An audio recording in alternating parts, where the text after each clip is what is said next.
Tak pernah ada universiti tutup kerana murid-murid top yang kita hantarkan itu.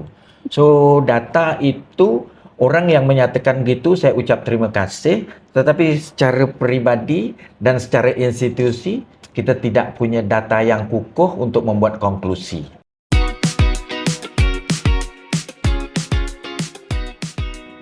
Okey, yang klip ni berganjak dari standard kurikulum ke kurikulum standard Okey. Ubah dulu paradigma yang LPM pegang, one size fits all. Contoh skema jawapan yang disediakan oleh LPM terlalu rigid, mesti ada ayat ini dalam jawapan, mesti tunjukkan langkah ini dalam jawapan baru boleh diberi markah.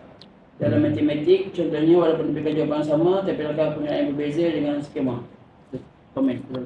Okey, saya tidak fikir sekarang itu mungkin semasa saya masih di lembaga kebangsaan, apabila saya membuat kertas soalan yang kita lihat apabila matematik itu, oleh kerana matematik itu yang diukur bukan hanya jawapan akhir, maka dilihat juga tentang bagaimana jalan kerja, apakah bukti-bukti yang menunjukkan bahawa dia telah menguasai subjek itu ataupun kemahiran itu. Jadi dibuat marking scheme-nya sebegitu rupa. Tapi sekarang ini apabila kita membuat berubah daripada lebih-lebih lagi kita nak buat learning matrix ini, assessment untuk learning matrix ini, assessment in the learning matrix ini, dia mungkin tidak lagi menggunakan marking scheme. Dia tidak dipanggil marking scheme, mungkin dipanggil assessment criteria. Kan? Ya, orang akan gunakan jargon, tapi sebenarnya berbeza. Marking scheme dengan assessment criteria tak sama. Sebab yang dilihat bukan hanya jalan kerja, bukan hanya proses akhir, tetapi apa tahap mana penguasaan dia dalam matematik itu. Penguasaan asas itu bagaimana? Di situ perlu dilihat. Walaupun jawapannya salah, walaupun kerjanya salah, tapi ada evidence, ada bukti yang menunjukkan bahawa dia telah menguasai kemahiran asas matematik. So, markah patut diberi berdasarkan kepada assessment kriteria pentafsiran. Jadi, mungkin yang digunakan kata rigid itu, saya tak nampak di mana rigidnya.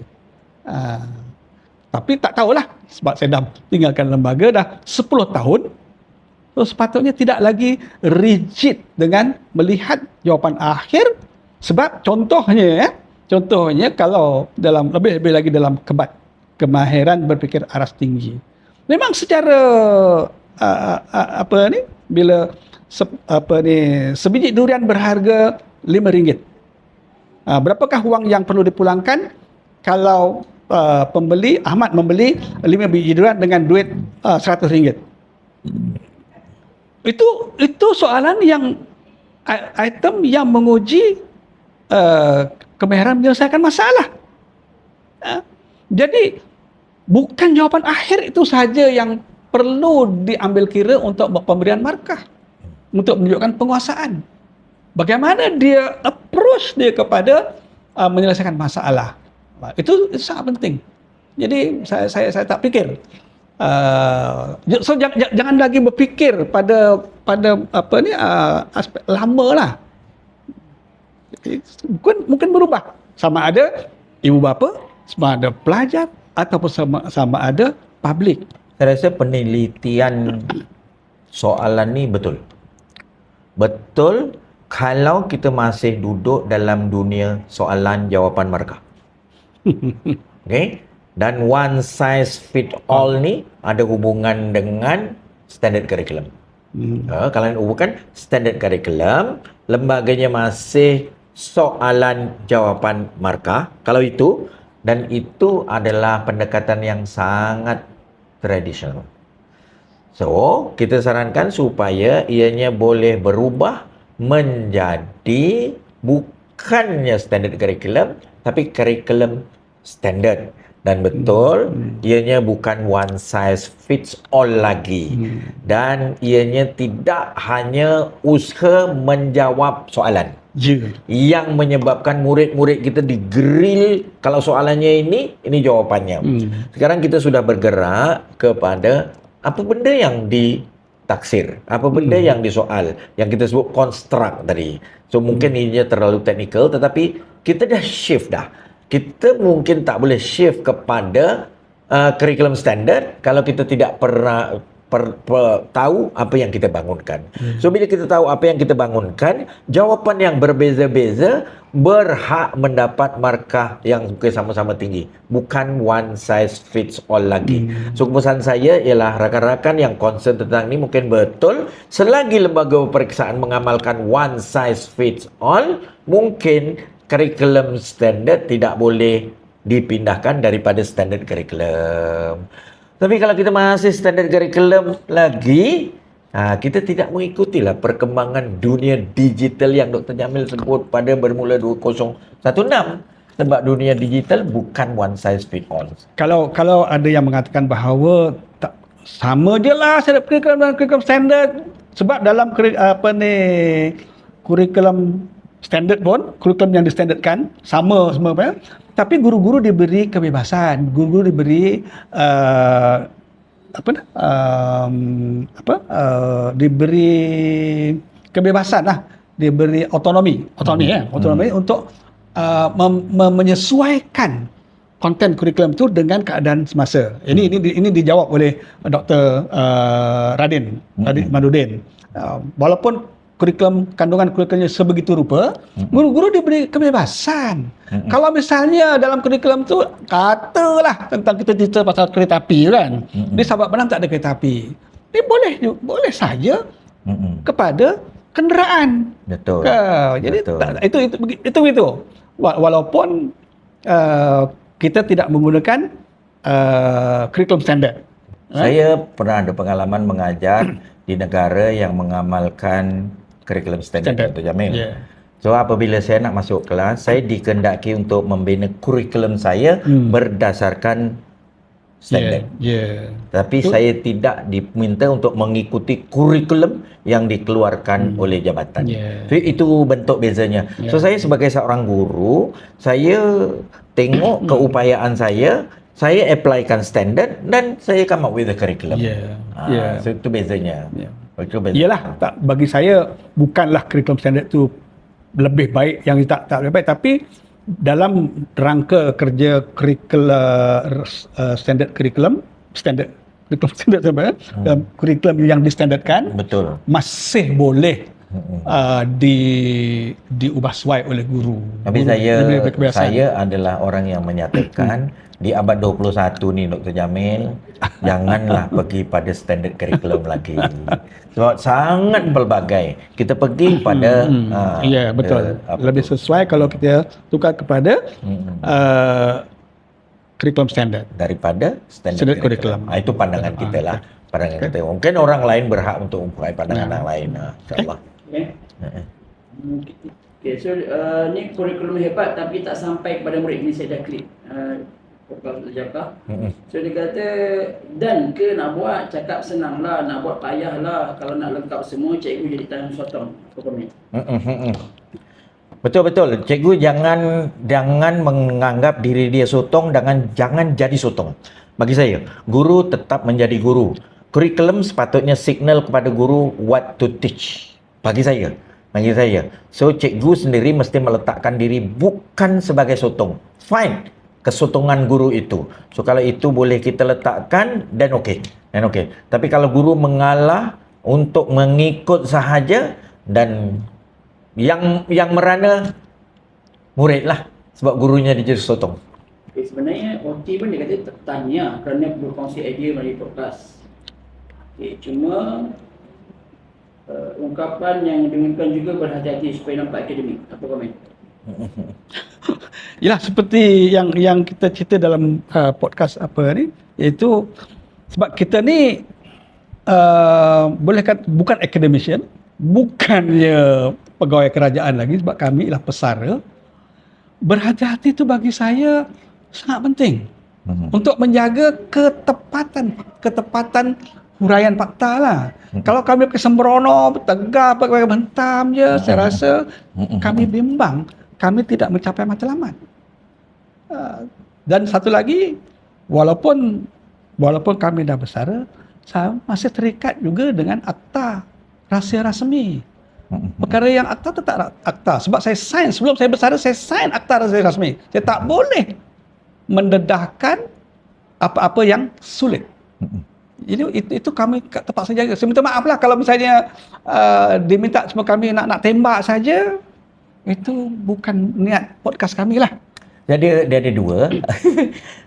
Sebab kita memang nak umekkan tentang ilmu, tapi ilmu ni ada dua. Satu ilmu pengetahuan, satu lagi ilmu pengalaman.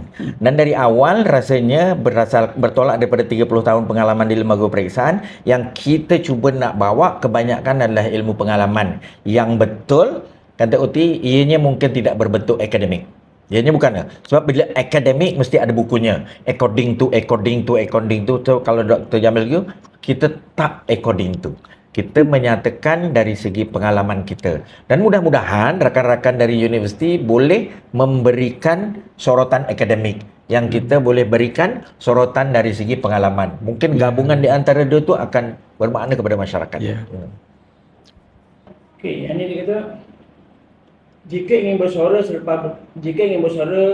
selepas bersara perlu lebih tegas, mengupas secara spesifik walaupun apa yang dikritik adalah peninggalan mereka sendiri. Termasuklah sistem yang boleh diajar menipu. Okey, soalan itu nasihat itu memang bagus betul. Cuma apabila kita bersara, kita bertemu dengan lebih ramai orang dalam keadaan yang lebih terbuka.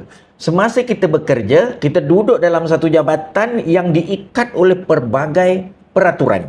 Okay? Itu dua tu berlaku di mana sahaja. Rakan-rakan kita di luar negara pun macam itulah ceritanya. Semasa dia bekerja, dia mesti patuh kepada etika institusi. Dia tak boleh ikut sedap dia saja. Tapi dalam pengalaman dia, apabila dia keluar, dia berjumpa ramai lagi orang yang ianya boleh berkembang. Kalau ianya dianggapkan supaya kita bertegas sama dengan apa yang kita buat semasa kita bekerja dulu, rasanya tidak wajar sebab berlaku perkembangan. So rakan-rakan yang mendengar tu, dulu kau cakap lain, kenapa lain? Betul. Dulu yang kita cakap tu terikat dengan peraturan institusi. Sekarang apabila saya sudah bersara, saya nampaknya lebih waras dan lebih wajar lagi untuk bercerita. Pun kalau saya di peringkat untuk bertaubat apa yang saya buat dulu salah, saya rasa perlu dilihat sedemikian untuk kebaikan ummah bagi saya. Betul pada waktu itulah. 4 komponen utama pelaporan petasan informatif. Okay, dia kata teori memang senang cakap, tapi praktisnya yang mencipta teori ni duduk dengan pelajar selama 3 tahun buat research. Kita tak harap nak ikut teori tu. Betul.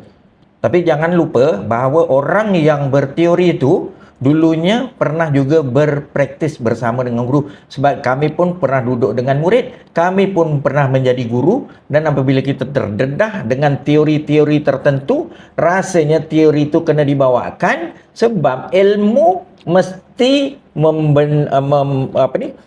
memandu amal. So that teori mesti memandu praktis. So that tidak boleh katakan teori mesti mudah. Semua praktis kena berasaskan teori. So teori kena difahami. Kita tak boleh tiba-tiba praktis sahaja.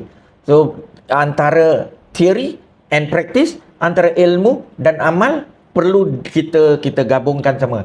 Sebab daripada kalau Syed Nakib kata ilmu, amal, adab. Adanya adab itu ialah apabila amal kita berteraskan ilmu, dan teori adalah sumber ilmu.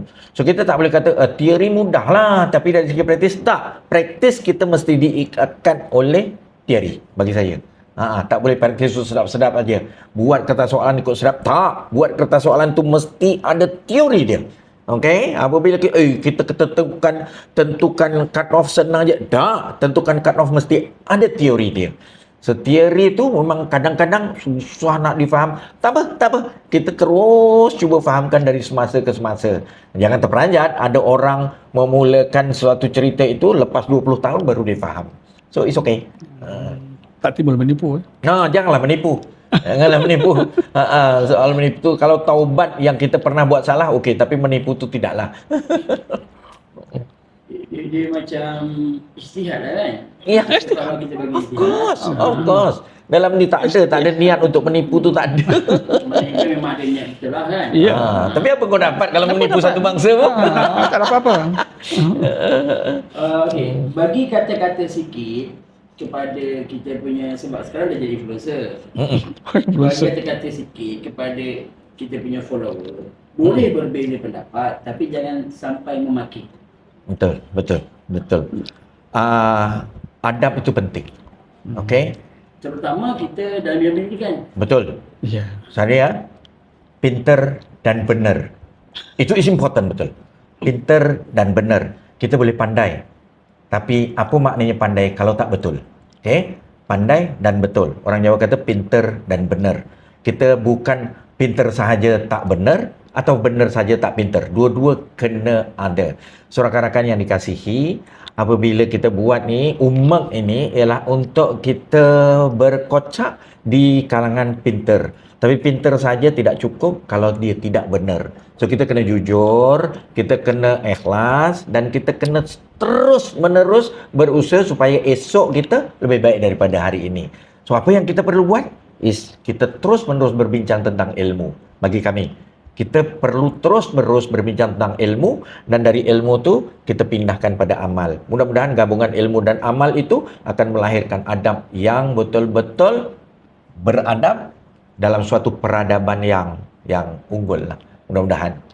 Tapi kita tak boleh tinggalkan ilmu dan hanya beramal. Tak boleh. Dan mudah-mudahan menjadi karakter. Oh yes. There you go. Mudah menjadi karakter kita. Karakter betul. kita bangsa Melayu, kita bangsa Malaysia. betul. Itulah karakternya. Tapi itulah saya bagi saya dalam hal ini kita mesti saling hormat menghormati dan bukan dalam satu suasana tu hanya cemuh mencemuh. Sebab kalau hormat menghormati rasanya natijahnya akan baik. Dan siapa yang dapat faedah? Anak-anak kita. Kami semua dah tua, dah 70, 80 itu dah. Tapi bila kita tinggalkan ummah ini, mudah-mudahan anak-anak kita akan dapat faedahnya. Better. Okey. Amerika boleh kata nation at risk. Dia akui nation at risk. Dia akui nation at risk tu kan Amerika. So apa salahnya kita akui? Kalau memang kita Walaupun dia dah 1987. Ya. Nation at risk tu 1987. Betul. Apa So tu maksudnya? National risk. apa ni nation at risk maknanya bangsa kita berisiko. Dari segi Dan risiko bahawa orang lain akan belasah bangsa kita dan kita jadi hamba balik. Kita ketinggalan. Nation at risk. Sebab nampaknya yang naik ke langit semua Rusia, orang sana sini, kita nampak dekat belakang. Why? Sebab kita hanya menumpu pada belajar ke sekolah aja. Itu dia. Tapi dia satu bangsa yang besar, satu negara besar mampu bercakap pada dunia, nation at risk. Dia tu at risk. So kita ni apa? Okay, last. Bila kita rendahkan dan turunkan graf the negotiation tu, diorang komen kesan dia ialah ramai pelajar universiti yang tak berkualiti. Sebab dia tak dapat A tapi dia dapat A. Okey, saya sikit saja. Yes. Semasa kamilah di lembaga peperiksaan membuat standard fixing ataupun setting, kita bukan hanya berdasarkan kepada Gaussian theory of normal distribution. Banyak lagi faktor-faktor yang kita ambil kira. Dia punya aras kesukaran, bagaimana kohort murid, banyak lagi yang kita perlu pertimbangkan. Kalau Cambridge pun dengan IGCSE-nya dikatakan reveal di punya cut off, dia punya untuk mendapat A star tu bukan sahaja bagi tahun yang berbeza, bulan yang berbeza antara November dengan Mei contohnya. Dia banyak kan dalam setahun tu sampai 3-4 kali. November contohnya Mei dia punya cut off untuk A tu ialah katalah 85 hingga 89. November 83 hingga 86 87. Itu kan menandakan adanya perubahan cut off. Walaupun mereka reveal dan dia tidak ditetapkan antara 85 hingga 89. Jadi mereka sudah pasti bukan saja mengambil kira normal distribution. Banyak lagi yang perlu yang dipikirkan oleh mereka. Jadi begitu juga kita. Di lembaga periksaan apabila benda ini disampaikan, saya adalah antara orang yang dihantar untuk pergi ke universiti-universiti, berjumpa dengan rakan-rakan saya di universiti yang saya akrab. Betul ke benda ni? Ataupun ini mungkin hujahan profesor-profesor tertentu. Tetapi kalau kita tengok ranking universiti-universiti kita makin menaik dan ramai pakar-pakar yang dikeluarkan oleh universiti itu dapat murid dari mana? Universiti itu dapat murid daripada apa yang kita letakkan dalam SPM dan ianya merupakan top dalam SPM masuk universiti. Maknanya SPM itu adalah mengenal pasti yang paling top dari kohort itu untuk meneruskan ke universiti. So far for the decade 60 tahun rasanya kita tidak pernah menghampakan universiti. Tak pernah ada universiti tutup kerana murid-murid top yang kita hantarkan itu. So data itu orang yang menyatakan gitu saya ucap terima kasih, tetapi secara peribadi dan secara institusi kita tidak punya data yang kukuh untuk membuat konklusi. Terima kasih. Dan kami berdua masing-masing ada pengalaman dalam menyertai ataupun mengikuti standard fixing yang dibuat oleh badan-badan periksa yang lain. Dr. Kori contohnya di NZQA. Saya pun pernah berada dengan Hong Kong. Mereka memanggil kita. Maknanya mereka mengiktiraf kepakaran kita. Saya kalau itu juga dikatakan salah, tak tahulah. Betul. So, Kita ada 400,000 calon yang masuk universiti, bukan 400,000. So dalam 400,000 itu yang masuk universiti is top 70%. Ya. 70,000 itu is the top now, is the cream of us. So kalau the cream tu kata orang tak berguna, universiti tak akan menghasilkan first class honors. Ya. Tapi yang first class honors tu siapa? Datang dari Iran ke? Datang dari China? Tak. Datang dari Malaysia juga. Dari mana mereka diajar? Oleh guru-guru kita. Di mana peperiksaan yang diambil? SPM juga. Tapi mungkin ada satu dua pensyarah yang tidak bernasib baik, berdepan dengan orang yang tak tahu, dapat A tapi bebal. Itu kami tak menolak lah. Tak dinafikan. Tapi kita kata they are the top lah. They are the cream of our student. Tiap-tiap tahun universiti kita mendapat the cream of our student. Itu kita jamin. Kalau institusi yang pernah kita sertai ada proses standard fixing, kat universiti ada ke Dr. Kodri? Itu Allahualam. Itu Allahualam. Tapi okey. Kalau universiti bercakap tentang grade inflation, so grade inflation tu tidak applicable kat lembaga periksaan. Kami tak tahu pun siapa calon yang kami buat apa ni, tak tahu. Hanya mulakan proses dengan Menteri A, kita menghabis proses dengan Menteri B, kita dapat budak-budak bodoh. Itu minta maaf lah. Tetapi kan budak yang dapat straight A tu, ini satu lagi, saya adalah orang yang dihantarkan ke sekolah untuk melihat budak yang dapat straight A. Memang cemerlang, Dr. Jamil. Memang cemerlang. Kami dah budak tu memang jangan pertikaian lah. Betul. Kalau dapat straight A tak apa, itu tak betul. Kami pernah buat. Sebab yang dapat straight A itu cuma 2% je, Dr. Jamil. 2%. So maknanya ada 98% di bawah dia. So takkan budak yang So maknanya ada 98% di bawah dia. So takkan budak yang cemerlang itu masuk sampai tak boleh belajar. Itu susah nak terima. kita pernah, bukanlah cabar, kita pernah minta lah guru-guru sekolah bawakan kepada banyak satu orang pun cukup di sekolah dia dapat straight G atau dan tiba-tiba dapat straight A. Tiba-tiba dapat straight A. Kalau ada lah. Seorang pun jadilah. Tapi tak ada. Hampir 60 tahun tak ada seorang lagi. Tak ada seorang. So okey. Ya itulah lebih kurang. So hakim pilihlah mana-mana.